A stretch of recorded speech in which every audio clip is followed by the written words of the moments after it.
काफी बार ऐसा होता है कि हमें पता चलता है स्मार्टफोन में काफी ज्यादा फीचर्स होते हैं जो कि हमारे फोन चलाने के एक्सपीरियंस को नेक्स्ट लेवल ले जाते हैं और काफी मजा भी आता है उनको चलाने में। ऐसे ही कुछ फीचर्स हैं जैसे कि आप अपने स्मार्टफोन से अपने टीवी को कनेक्ट कर सकते हैं, अपने एसी को कंट्रोल कर सकते हैं। और भी एक दो फीचर्स ऐसे हैं जैसे कि आप मान लीजिए पोर्ट्रेट में है, फिर आप लैंडस्केप मोड में शिफ्ट हो जाते हैं। लगती तो ये बहुत छोटी सी बात है, लेकिन अगर पता करें कि ये सब होता कैसे तो यहाँ पर जवाब मिलता है हमें सेंसर्स का।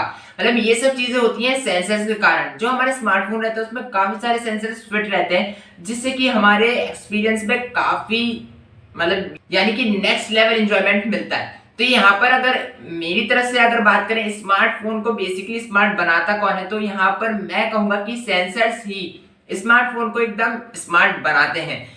तो यहाँ पर हम लोग इस वाली वीडियो में सारे सेंसर्स को देखेंगे, उनके फायदे क्या क्या हैं, वो सारी चीजें मैं आपको बताऊंगा और स्मार्टफोन में हम उसका कैसे इस्तेमाल करते हैं वो सब भी बताऊंगा। तो इस वाली वीडियो को एकदम लास्ट तक देखते रहना और साथ में चैनल को सब्सक्राइब कर लें और हमारे चैनल को सब्सक्राइब करने के बाद वो बेल आइकन जरूर दबा देना ताकि जैसे ही मैं वीडियो अपलोड करूं आपको तुरंत मिल जाए। तो यहाँ पर सबसे पहले हमारे पास आता है सबसे सिंपल जो कि हर फोन में रहता है, वो रहता है हमारा प्रॉक्सिमिटी सेंसर। आपके पास कोई भी फोन कॉल आता है तो आप उसे फोन कॉल को रिसीव करते हैं, तो जब भी आप उसे अपने ईयर के पास ऐसे रखते हैं तो आपने नोटिस करा होगा कि जो आपकी फोन की स्क्रीन है वो टर्न ऑफ हो जाती है, यानी कि फोन की स्क्रीन तो बंद हो जाती है लेकिन आप कॉल पे बात करते हैं। और इसका फायदा क्या रहता है कि जब आप फोन कॉल पे बात कर रहे रहते हैं आपकी स्क्रीन टर्न ऑफ होने के कारण जब भी कोई भी अनवांटेड टचेस हो जाते हैं आपके कान के कारण या फिर आपके गाल से कोई भी यहाँ पर अनवांटेड टच हो जाते हैं जिससे कि आपका कॉल डिस्टर्ब हो जाता है, ऐसा ना हो इसलिए प्रॉक्सिमिटी सेंसर क्या करता है आपके फोन की स्क्रीन को बंद कर देता है। लेकिन प्रॉक्सिमिटी सेंसर यहाँ पर कहीं टॉप साइड में रहता है। तो अगर बात करें कि ये काम कैसे करता है तो प्रॉक्सिमिटी सेंसर छोटी सी लाइट बीम भेजता है और उसकी रेंज बहुत छोटी सी रहती है और जब वो उसके सामने कोई ऑब्स्टिकल आता है तो वो वापस रिटर्न होकर उसमें रिसीव होती है, तो फिर वो समझ जाता है कि सामने कोई ऑब्स्टिकल है तो मेरे को जो स्क्रीन है वो बंद करनी है। जिसके कारण यहाँ पर आप देख सकते हैं कि ऑब्स्टिकल यहाँ पर मेरा स्क्रीन आ गया है तो वहां से लाइट बीम वापस रिफ्लेक्ट हो जाती है और वो समझ जाता है कि इसे टर्न ऑफ करना है। तो ये है ना सेंसर कमाल का। सो गाइस जो हमारे पास नेक्स्ट सेंसर है वो है एम्बिएंट लाइट सेंसर। जैसे कि इसके नाम से क्लियर है कि लाइट को सेंस करता है, लाइट के लिए सेंसर है। तो यहाँ पर आप लोगों ने कभी नोटिस किया होगा कि आपके सेटिंग्स मेन्यू में आप लोग ब्राइटनेस लेवल को ऑटो पे भी सेट कर सकते हैं। ऑटो वो ऑटोमेटिकली अपने हिसाब से ब्राइटनेस को सेट कर लेगा।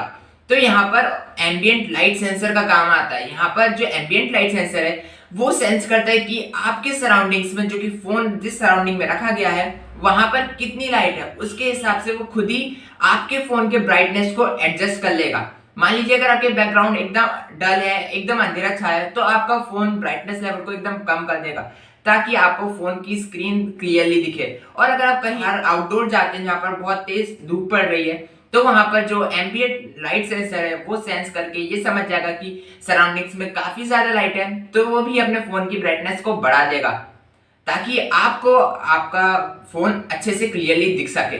तो यहाँ पर जो हमारे पास नेक्स्ट सेंसर आता है वो एक काफी इंपॉर्टेंट है जिसका नाम है एक्सेलेरोमीटर। और इसका बेसिकली काम यही रहता है कि वो मोशन को डिटेक्ट करता है। जैसे कि आपका कभी फोन यहाँ ऐसे ऐसे गिर रहा है तो उसके मोशन को ये डिटेक्ट करेगा। एक्सेलेरोमीटर यानी कि एकदम सिंपली एक्सेलरेशन कि तेजी से आगे बढ़ने वाला मोशन। तो यहाँ पर इतना ही काम नहीं, यहाँ पर ये ओरिएंटेशन को भी संभालता है। आप लोगों ने देखा होगा कि जब आपका फोन पोर्ट्रेट मोड में रहता है लेकिन जब आप कोई वीडियो देखते हैं तो वो लैंडस्केप मोड पे जब आप उसे टिल्ट करते हैं तो ये डायरेक्शन समझ जाता है और ये आपके लिए उसे लैंडस्केप मोड में शिफ्ट कर देता है।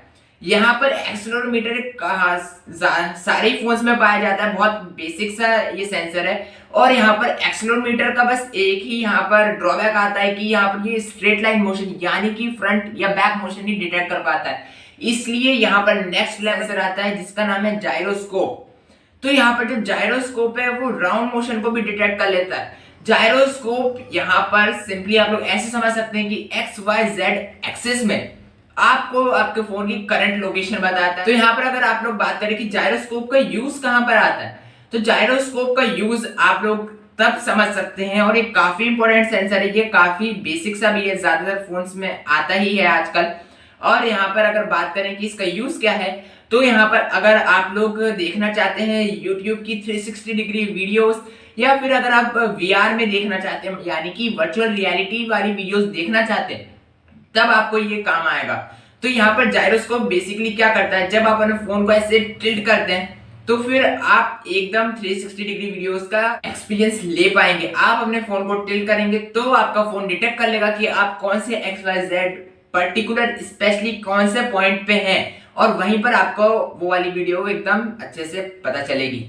और हाँ दोस्तों, जायरोस्कोप की एक काफी खासियत बात है, आप लोग इसका इस्तेमाल बहुत ज्यादा करते हैं और वो वाला एग्जांपल मैं आपको देकर बताता हूँ। यहाँ पर जब भी आप लोग को रेसिंग वाला गेम खेलते हैं तो वहां पर आप लोग जब भी अपने फोन को टिल्ट करते हैं तो जो उसकी टिल्टिंग है, राइट में टिल्ट हो रहा है या लेफ्ट में टिल्ट हो रहा है, ये भी जायरोस्कोप ही डिटेक्ट करता है। और फिर ये वाली इंफॉर्मेशन जायरोस्कोप सेंसर फिर आपके मोबाइल ऐप को देता है। फिर आपका जो स्क्रीन है वो आप लोग देखते हैं कि वो लेफ्ट या फिर राइट टिल्ट हो पाता है।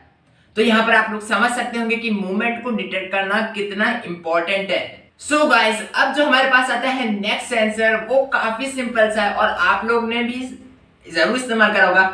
इसे बोलते हैं मैग्नेटोमीटर। तो यहाँ पर मैग्नेटोमीटर यानी कि सिंपल सा कंपास है जो कि आपके फोन में आप लोगों ने जरूर इस्तेमाल करा होगा। तो यहाँ पर ये मैग्नेटोमीटर यानी कि कंपास हमें डायरेक्शंस के काम में आता है। ज्यादातर फोन्स में होता ही है। यहाँ पर अगर कंपास की बात करें तो यहाँ पर ये आपको डायरेक्शन बताता है, नॉर्थ पोल साउथ पोल किस डायरेक्शन में, यानी कि ये मैग्नेटिक फील्ड से थोड़ा इंटरेक्ट करके आप लोगों के लिए डायरेक्शन बताता है। यहाँ पर हम लोग समझ सकते हैं कि जब भी हम लोग गूगल मैप्स का इस्तेमाल करते हैं तो वहां पर ये सारे सेंसर्स यानी कि एक्सेलेरोमीटर, जायरोस्कोप, मैग्नेटोमीटर और जीपीएस मिलकर काफी अच्छा एक्सपीरियंस देते हैं। नॉर्थ साइड जाना है, साउथ साइड जाना है या फिर किस डायरेक्शन में जाना है, और ये इतना ब्यूटीफुल एक्सपीरियंस हमें इन सारे सेंसर के कारण ही मिल पाता है। यहाँ पर अगर अपन लोग जीपीएस की बात करें तो GPS stands for global positioning system. तो यहाँ पर जीपीएस बेसिकली आपकी पोजीशन बताते हैं कि आप वर्ल्ड में, ग्लोब में कहां पर स्टैंड कर रहे हो। बस इतना ही जीपीएस का काम रहता है। और साथ में जैसे कि मैंने आप लोगों को बताया, जीपीएस और ये मैग्नेटोमीटर, जायरोस्कोप, एक्सेलेरोमीटर, ये सब मिलके आपकी पोजीशन को डिटेक्ट करते हैं। तभी आप गूगल मैप्स पे देख पाते हैं कि और आप कहां जा रहे हैं, किस डायरेक्शन में जा रहे हैं। ये सब आपको ब्यूटीफुल एक्सपीरियंस मिल पाता है। तो दोस्तों, इसके बाद हमारा सबसे बेसिक सा सेंसर आता है जो कि है ऑडियो सेंसर। ऑडियो सेंसर या फिर साउंड सेंसर बोल सकते हैं। और यहाँ पर आप लोग इसे इस नाम से नहीं बल्कि आप लोग जानते हैं इसे माइक्रोफोन के नाम से। तो यहाँ पर माइक्रोफोन सिंपली आपके साउंड को डिटेक्ट करता है, सेंस करता है और उसके बाद जो भी इंफॉर्मेशन है उसको कैरी ऑन करता है। लेकिन यहाँ पर सिर्फ माइक्रोफोन का इतना ही काम नहीं है। जब भी आप कोई गूगल असिस्टेंट का इस्तेमाल करते हैं तब भी आपके माइक्रोफोन से ही आप उसे ऑर्डर दे पाते हैं। तो दोस्तों, अगेन हमें मिलती है काफी बेसिक सी सेंसर जिसका नाम है फिंगरप्रिंट सेंसर। और आजकल ये तो ज्यादातर फोन्स में आता ही है। यहाँ पर इन डिस्प्ले फिंगरप्रिंट सेंसर भी आता है, फिजिकल फिंगरप्रिंट सेंसर भी आता है। लेकिन जो इनका वर्किंग सिस्टम है, मतलब जो काम करने का तरीका है, वो दोनों का ही सेम रहता है। तो यहाँ पर फिंगरप्रिंट सेंसर पहले आपके फिंगरप्रिंट को रिकॉर्ड करता है, समझता है और फिर उसके बाद जब आप उसे दोबारा खोलने जाते हैं फोन को, तो जब मैच करता है तो फिर आपका फोन ओपन हो जाता है। इसलिए दोनों का काम करने का तरीका सेम ही है। तो दोस्तों, यहाँ पर जो अगला हमारा सेंसर है वो है पेडोमीटर यानी कि स्टेप काउंटर। इसके नाम से ही क्लियर है, यानी कि हमारे स्टेप्स को काउंट करता है। तो यहाँ पर ये कोई सेंसर नहीं है, यहाँ पर एक चिप रहती है और यहाँ पर ये इनपुट लेता है जायरोस्कोप और एक्सेलेरोमीटर से और फिर आपको गिन के बताता है कि आप ये कितनी स्टेप्स चली हैं। तो यहाँ पर जो मैं अगले सेंसर की बात करने वाला हूँ वो ज्यादातर फोन्स में नहीं आता है, कुछ ही फोन्स में आता है। जैसे कि आप लोगों ने देखा होगा आईफोन्स में या फिर पिक्सल फोन्स में आपने देखा होगा। मैं जिस सेंसर की बात कर रहा हूँ वो है बैरोमीटर। ये बैरोमीटर एक्चुअली में हमें सी लेवल से, समुद्री तल से हमें बताते हैं कि हम कितने ऊपर हैं या फिर कितने नीचे हैं। यही बैरोमीटर का काम रहता है। और अगर इसके और बात करें तो यहाँ पर ये हमें प्रेशर बताता है बेसिकली, और इसलिए ये हमें वेदर कंडीशंस को जानने में भी काफी हेल्प करता है। तो दोस्तों, यहाँ पर एक और इंटरेस्टिंग सेंसर है। क्या आपको पता है कि आपके फोन में भी थर्मोमीटर है? तो यहाँ पर इनफैक्ट सारे फोन्स में थर्मोमीटर वाला सेंसर होता है। वो इसलिए रहता है ताकि वो डिटेक्ट कर सके कि आपकी बैटरी या फिर आपके फोन का टेम्परेचर कितना हो चुका है, कितना ज्यादा गर्म हो रहा है। ये पता करने के लिए उसे यूज किया जाता है। तो अगर वो ज्यादा ओवर हीट हो जाता है तो उसे डैमेज से बचाने के लिए फोन शट डाउन हो जाता है, खुद ब खुद बंद हो जाता है। तो यहाँ पर इसलिए थर्मोमीटर को यूज करना काफी जरूरी हो जाता है। तो यहाँ पर हमारे पास जो नेक्स्ट है वो है इंफ्रारेड सेंसर यानी कि IR सेंसर। ये ज्यादातर Xiaomi के फोन्स में हमें देखने को मिलता है और बाकी फोन्स में काफी कम देखने को मिलता है, लेकिन यहाँ पर इसका जो वर्किंग है वो काफी सिंपल है। आप जब कोई रिमोट से या टीवी को कंट्रोल करते हैं तो वो बेसिकली इंफ्रारेड से कम्युनिकेट करता है। तो यहाँ पर आपका स्मार्टफोन भी IR का यूज करके, इंफ्रारेड का यूज करके टीवी से या फिर AC से IR ब्लास्टर का यूज करके कम्युनिकेट कर पाता है। तो दोस्तों अगर हम लोग यहाँ पर NFC की बात करें यानी कि नियर फील्ड कम्युनिकेशन, तो वो भी ब्लूटूथ की तरह है, लेकिन अब ब्लूटूथ थोड़ी लॉन्ग रेंज तक काम कर लेता है, लेकिन जो NFC है उसके लिए दो फोन्स को कम से कम पास में रखा रहना चाहिए और उसके बाद दो फोन जिनमें कि NFC है वो आपस में कम्युनिकेट कर पाते हैं और डाटा ट्रांसफर कर पाते हैं।